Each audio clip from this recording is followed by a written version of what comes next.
We are tonight's entertainment. You can't handle the truth. The fire rises. Pizza time. You're a wizard, Harry. So it begins. You know how much I sacrifice? You think that's air you're breathing? Groovy. I don't have friends. I got family. We are Sex People!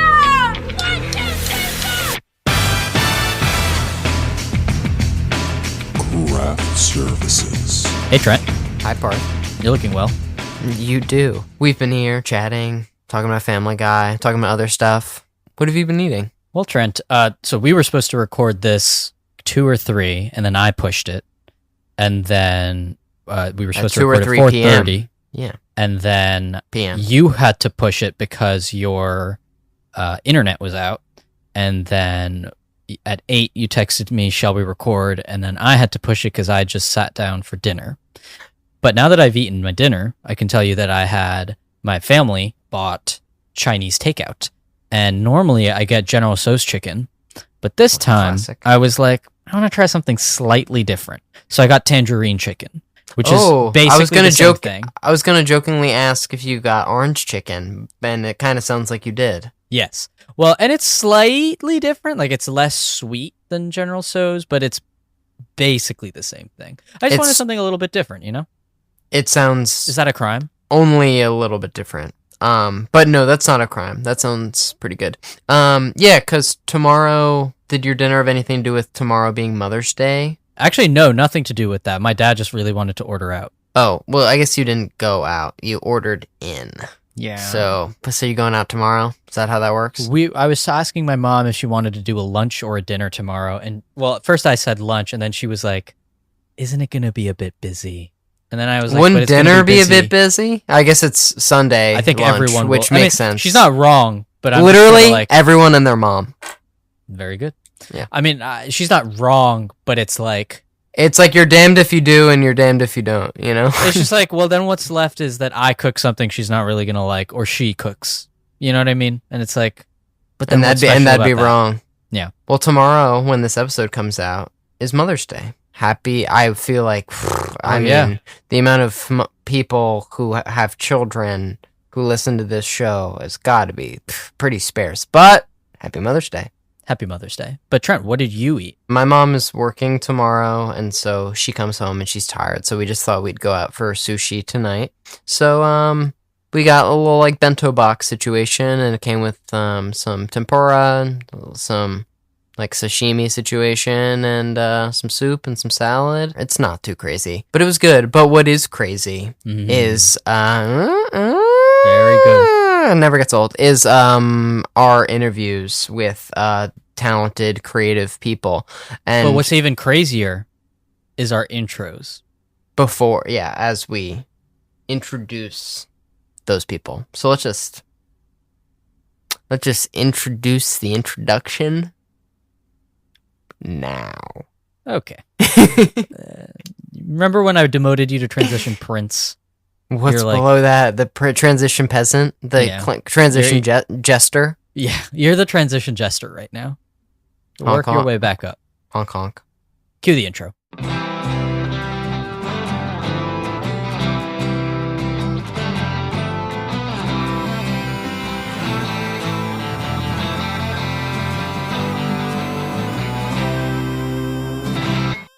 Welcome back to Craft Services, where we talk about the movies. Each week we talk about a film and hopefully have a crew member of that film to talk with us about their experience working on the picture. This week, I've got to say, I've been feeling really good about our friendship, Trent. You and I, or just the movie? Well, I was just going to ask. I was talking about you and me, but I wish there was a movie titled that, because it just seems like such a good title for a movie. We did see it together, after all. Had a nice day together, and, brought us a little bit closer together. Well, thank you to this week's guest for setting up that cool screening in New York City at A24's headquarters, which this is reminding me in real time of the other night I was watching A24's other movie, Baby Girl, and I had a weird deja vu moment that turned into weird deja vu moments, and then I flashed back to reading some headline that it was filmed. Part of it was filmed at the A24 headquarters, whatever, office building, and so in short, we walked through a lot of those locations. It was cool. It was very cool. And Baby Girl is shot well, but what's also shot well is Friendship. And thank God we have the cinematographer Andy Rydzewski here on the show to talk about his experience working on the movie. And his experience, our experience of listening to his experience was so positive that, Parth, correct me if I'm wrong, it's going to stretch not over the next 2 weeks, not over this week and next week, but over this week, next week, and then a third week. So 3-parter. This is something that we're considering. I've only edited part 1, but part 1, this interview, usually our interviews go for like 40 minutes, like 50 minutes, but this one went into the hour zone. So, and Parth, like, we haven't set up another interview, so we Trent, might need that's to not buy ourselves some. The listener needs to know. We but might need to buy ourselves some time, babe. And now that I've said it, it sort of feels right. But also, if we have another interview, I mean, getting another guest has proven to be a mission impossible. But Andy Rydzewski, very cool guest, and I kind of want to let the listener in. Parth, if there's one thing I've been noticing with you, I've been your friend for a long time, and you just have a hard time letting people in. I've been told. And it was really, I'm sure you've been told time and time and time again. Okay, but with Andy pretty open Rydzewski, for that hour, for that generous hour he gave us, you let him in a little. You let him shine a little light. Let's let the listener into that. Now. Cue the interview.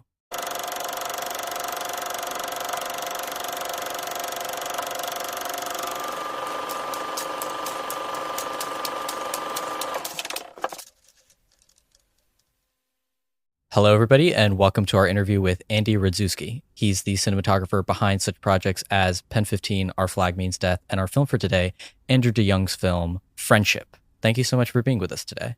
Thank you very much for having me. Always delighted to talk to fellow film nerds. So just to start off, can you talk about when you first wanted to become a cinematographer?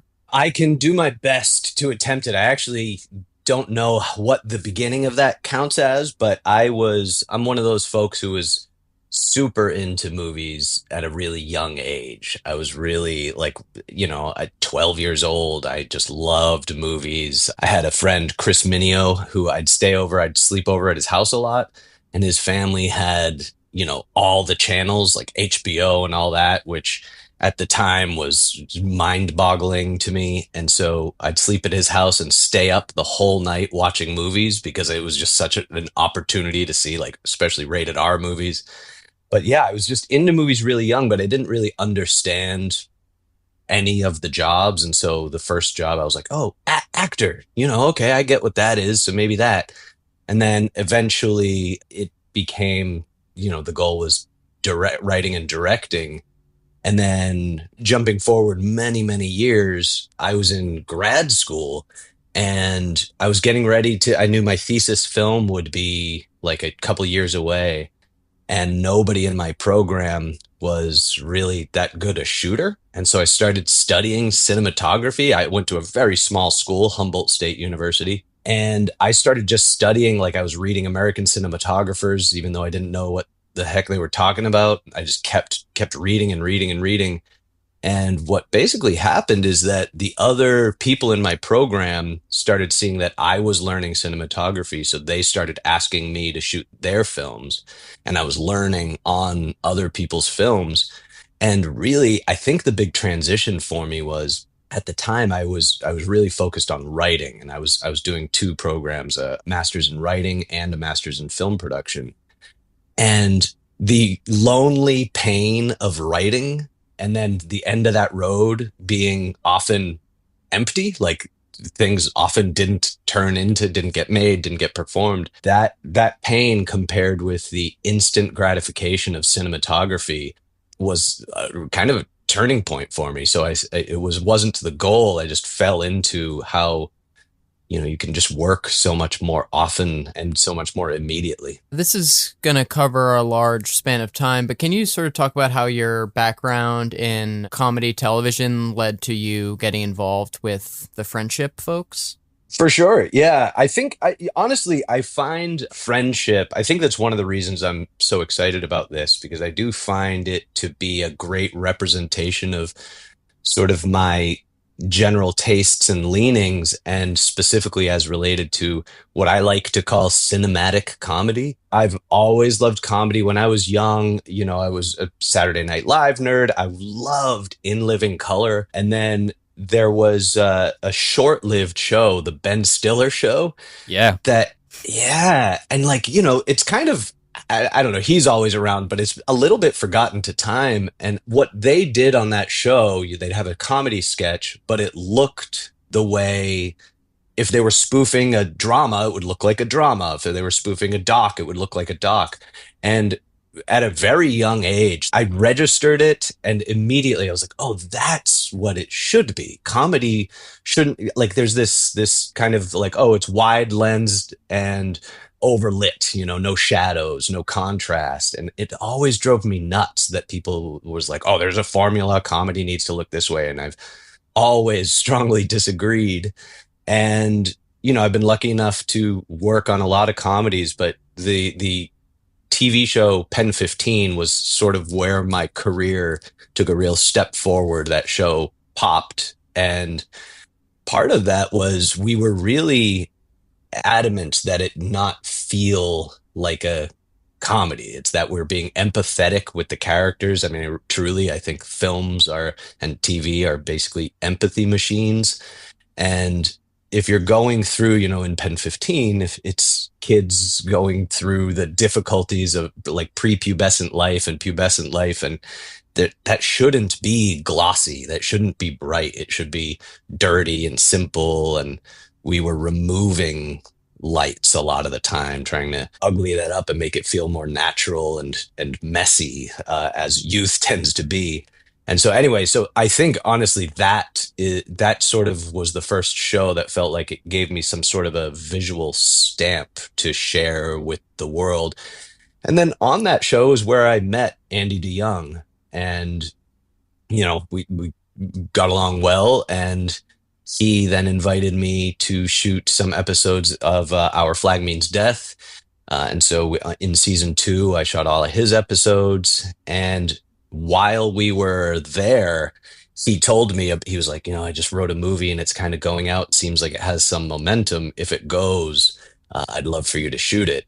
And to be honest, I did not take it very seriously, because I feel like people say a lot of things, there's a lot of that, but it still took another year after that to get going. But he called me up, which I was very honored, because he has excellent taste.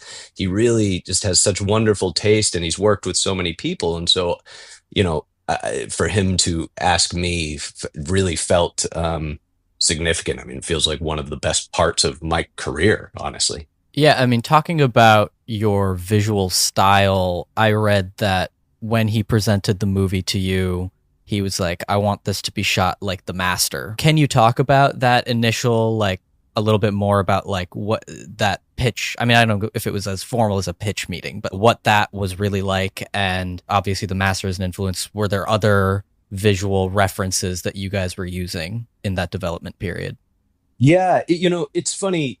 When I read scripts in general, sometimes the scripts kind of, for lack of a better way of putting it, they basically speak to me. I get a lot of visual ideas and visual clues as I'm reading it. And that actually wasn't the case with Friendship. And, as you said, when he told me about it initially, he said that's what he told Tim Robinson. He was like, hey, I wrote this for you, and I want to shoot it like The Master. And so he told me that. And so that was my first clue. But, as we discussed it, he said, he's like, I don't necessarily mean that it should literally be shot like The Master, but it should be cinematic. It should be thoughtful. It should be, shot like a character piece. And, I don't know how familiar you guys are with The Master, but every time I watch it, I'm just like, oh, this is funny. Like, this is a funny movie, which maybe you don't, same with, Phantom Thread. The more times that I see it, that Paul Thomas Anderson thing is interesting to me, because you realize there's so much more comedy in it than maybe presents on the surface level. Anyway, so we started with basically the idea of, let's call it cinematic and character based, and always empathy always on the forefront of my mind. But then during prep, once it was already kind of moving forward, I really was struggling to figure out what it would look like. And so I would have a lot of conversations with Andy about films he loved, films that he thought could feel like cousins. And so, one of his favorite movies of all time is Three Colors Blue. And so I definitely tucked that in my back pocket as just like a general influence. And, then he talked about Red Rocket, the Sean Baker movie. He loved specifically that there were saturated colors in it, but that were messy. There's a fluorescent bulb in that movie that they have that's like quite green, and it's in one of the lamps. And when I was watching it, I like kept keying into this like ugly fluorescent. And I ended up using it like just as a direct rip for friendship. Like there's in his garage, on the exterior of his garage, the main character's garage, we would put this ugly green light sort of as an homage to Red Rocket, but really to speak to, it's a bit of, there's a lot of colors going on in the movie, but a bit of his character that like you buy the cheap bulb, you don't pay attention to what it is. And his color palette, which I worked very closely with Rocio, the production designer, to develop color palettes for, his life. And then his wife, Tammy, has her own color palette. And then Paul's character has a completely different. And so it was like the beginnings, basically. This like one fluorescent bulb was the beginning of this, like, okay, this is how we're going to plant colors and let them be dirty and ugly when they need to be. And I feel like I'm completely running off track here, but this is the kind of thing I can talk about forever, but never succinctly or concisely. Because it was really like, I'd say 2 months of burying myself in Andy's tastes. And I will say one of the last pieces that was a big piece was Andy, I think on a flight, watched Foxcatcher again. He hadn't seen that in a while. And he was like, there's something about Foxcatcher. It feels like winter. It feels very cold. And so Andy was really into like, let's make this movie feel cold, which I was very excited about. I'm obsessed with seasons in movies, like the seasonal elements of them. And we were shooting in winter in New York. And so Foxcatcher has this really kind of austere style of shooting, and there's a stiffness to Steve Carell's character in it that I thought really fit Tim Robinson's character, that there's like a stiffness and awkwardness, and it started to affect how I was composing his world.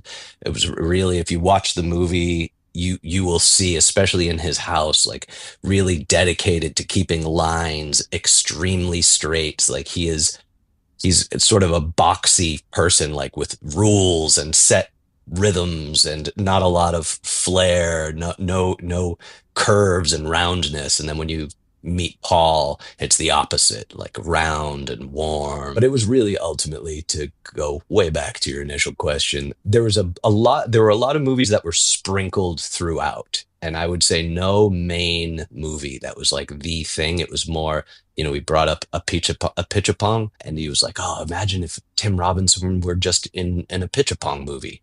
And I was like, oh, this is like art house mixed with like comedy, like true comedy. And I could not have been more excited about that. I laughed like harder at this movie than I think I've laughed at a movie in a while. And it made me think, are you shooting the coverage in a way where you're like budgeting time for the audience to laugh? And so you're like not, say, giving new information where you think they're going to be laughing and distracted? Oh, that's a really good question. Honestly, I think because I've been marveling at the edit, Andy and Sophie, the way that they cut this, I think probably a lot of, if there were decisions made for like room to breathe, a lot of that is in the edit.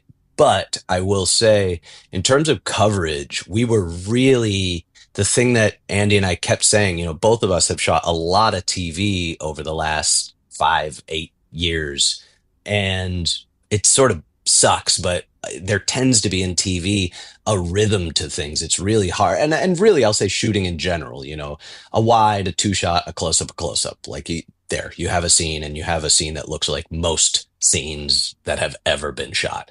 And we kept saying, like, let's not make this like TV. Let's not make this like TV. TV has been very kind to us, but we're both film nerds.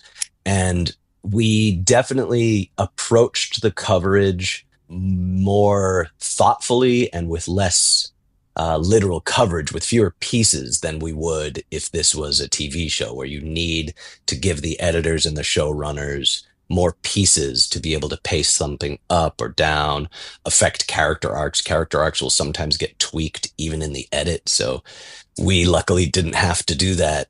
And so it's interesting, because we certainly talked about sequences a lot. I'm very obsessive about sequences and how they feel. There's an old Kubrick quote about movies should be like music with movements in them, and that the rhythm needs to change. There's a hook.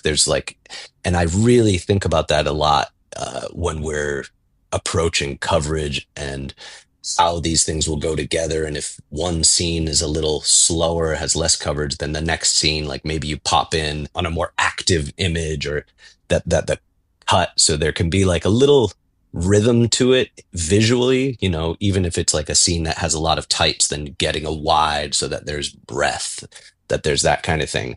But in terms of comedy and that kind of thing, we really didn't play much for laughs. We really tried to always be like, nope, this is a character study. This is a character piece. Let this play real and natural. And that's something that Tim on set talked to Andy about, and they were in production cutting jokes a lot. Tim was often saying, like, this is a joke. Like, let's get rid of the joke. If anything is funny, it should come out of character behavior. It shouldn't be like a joke. And there were some jokes that I really missed. Like, I was sad to see him go, but it kind of goes back to what we were talking about earlier, is like comedy being treated with care and real thought and empathy, and not trying to just go like jokey. And, when you have performers like Tim and Paul, it's going to end up being funny, especially Tim. I mean, he's a one of one. There's no other Tim Robinson on earth. Yeah, I wanted to ask about that, because obviously I think you should leave sort of looms over this movie a little bit as sort of the most obvious direct comparison that people will make. Was that something that you were ever trying to avoid, or just were aware of, like, what, there's a certain audience that's going to bring a certain sensibility to that? What were those conversations like?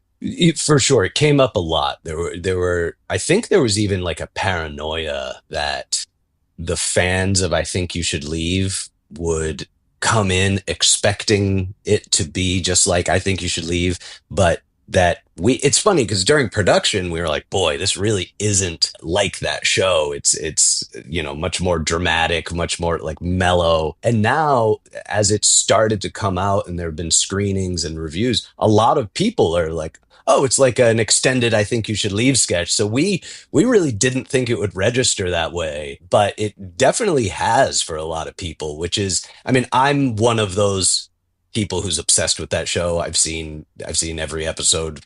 I don't even dare guess how many times. But yeah, it feels like, I'd say, a cousin to that show. And I will say, the thing I was the most intrigued by when I read the script, Tim's character, Craig, I was like, boy, I'm worried people won't like him. Like, the decisions he's making, I feel like, are kind of unlikable. Like, he's like a narcissist and a bit of a prick, and like not so nice to his wife, and and on the first day of shooting, as soon as Tim got in front of the camera and started saying the lines that I had read, I was like, oh, this is going to work.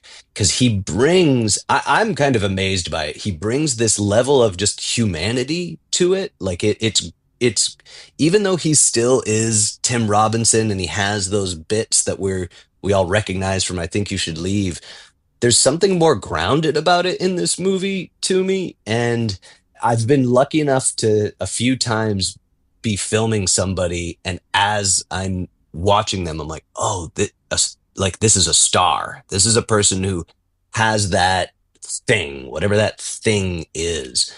And I definitely think Tim's, I know he's very picky, so I don't know what he'll do after this movie, but I think people are going to look at him very differently, and I think deservedly, because he manages to bring that weird thing that he has that, like, I just don't even know how to describe it. It's like almost not of Earth, but he manages in this movie to make this a real person. Like, I'm like, oh yeah, we all kind of know a version of this person. So yeah, whatever the Tim Robinson flavor is, he seems to have the ability to dial it up or down or ground it. He's a very thoughtful person. And just as someone who experienced the Tim Robinson sort of spectacle firsthand, and you're talking a little bit about the editing of jokes on the day or before, was the vibe on set 100% stick to the script, small amount of improv, no improv? Just curious. Yeah, I would say it's definitely all script, but I wouldn't say like word perfect. Andy let people make it their own and was always really open. And this goes for every element of production, not just performance. Like if somebody has an idea, I think that's one of his best qualities is Andy is he really invites people to bring ideas. Like he wants people to bring, and so he did that with all of it, from props to production design to cinematography, but for performance too. Like if people have ideas, he'll listen, and if it doesn't ring true, he'll be like, we can give it a try, or whatever. But he definitely let them. There would always be a scripted pass and things like that, but he would let people explore. Like it's basically something that I talk a lot about when I'm like interviewing for jobs. Is I feel like in front of the camera, the actor's space is a truly sacred space. And that the goal is to provide a space where people can fail, people can fuck up. Like let's try things, like where you try to let them create a space where they won't be self-conscious. Because I think so many of these little beats, little things, often nonverbal, are what make a scene sing. And that was what I observed, is that Andy kind of invited that. Like, yeah, go in. We all know what this scene is about. You know the words. Like, go with the script. But if you're feeling something, try it. Like, let's try. So I would not say it was like a heavily improvised movie at all. Tim and Andy talked a lot in between takes, before scenes, after scenes. Like, it was a constant discussion about the creative approach for every little bit. And Andy was often like, okay, yeah, if you don't feel like this is right, like let's go without it.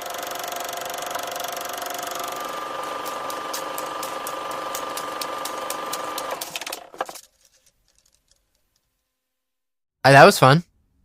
That was really fun. Thank you so much to cinematographer Andy Rydzewski for talking about your time. Yes, for talking about your time on Friendship, for giving us some of your time. As Parth and I joked about in a past episode, like, we talked a lot about friendship this episode, and next episode, we'll do the same, and then part 3 gets a little weird. Again, a supposed part 3. We're not quite sure what the future entails, but it's looking pretty promising right now. In part 3, us and professional cinematographer Andy Rydzewski, we're talking about, we're talking laundry lists, we're talking favorite bands, we're talking your least favorite foods, like favorite seasons. Like, it gets weird. Like, we were like, this guy is just being so generous. Like, I showed him my moles. He was like, those look fine. Why'd you take your shirt off? Yeah. I'm a professional cinematographer. This is a weird I'm a vibe. professional cinematographer. It's weird you're putting me into this situation, but if that doesn't sound like your bag, just parts 1 and 2 should be fine. Yeah, no, that's I would agree with you. If anything assessment I on that. said is of even vague interest to you, just hang tight for part 3. And if you want to hang on tight to these episodes, they release on all your major podcasting platforms, Apple Podcast, Spotify, Stitcher, Pandora, etc. And if you want to be updated on when these freaking episodes are dropping, as the kids like to say, you can just go check us out on our Instagram and Twitter, which I hear all the cool kids use. But it's also no mystery when we're, quote, dropping. Because when the kids say, "Where are we dropping, boys?" It's like, where we're dropping is Tilted Towers, 5 a.m. I was just going to say, hop on Fort, listen to Hop on Fort. You wake up, you rip the pen, not a whole lot, just once or twice. You hop on Fort, drop it tilted, and this is at like 4:30, and then you get a you get a Victory Royale, and then you stop, and then you watch the sun peek over the horizon, sipping your cup of coffee. You Horizon and American Saga, Chapter 1. Yeah. The bacon is sizzling on the on the stove. Captain America: Brave New World is on in the background, as it should be. And you're refreshing. 4:59. Refresh. 5 a.m. Craft Services episode is out. Part 2. And Rydzewski, Cinematographer of Friendship. Be there, be square. Yeah, be there or be square. That's sort of the motto of the show. Trent, let's close this out. I'm done. I'm out of things to say. Very good. Well, we'll see you next week, guys. Bye bye.